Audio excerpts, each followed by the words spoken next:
Psalmul 6:1. Doamne, nu cu mânia ta să mă mustri pe mine, nici cu urgia ta să mă cerți. 2. Miluiește-mă, Doamne, că neputincios sunt, vindecă-mă, Doamne, că s-au tulburat oasele mele. 3. Și sufletul meu s-a tulburat foarte și Tu, Doamne, până când? 4. Întoarce-te, Doamne, izbăvește sufletul meu, mântuiește-mă, pentru mila Ta. 5. Că nu este într-o moarte cel ce te pomenește pe tine.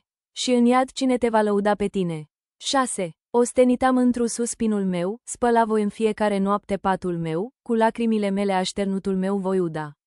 7. Tulburatu s-a de supărare ochiul meu, îmbătrânitam între toți vrăjmașii mei. 8. Depărtați-vă de la mine toți cei ce lucrați fără de legea, că a auzit Domnul glasul plângerii mele. 9. A auzit a Domnul cererea mea, Domnul rugăciunea mea a primit. 10. Să se rușineze și să se tulbure foarte toți vrăjmașii mei, să se întoarcă și să se rușineze foarte degrab.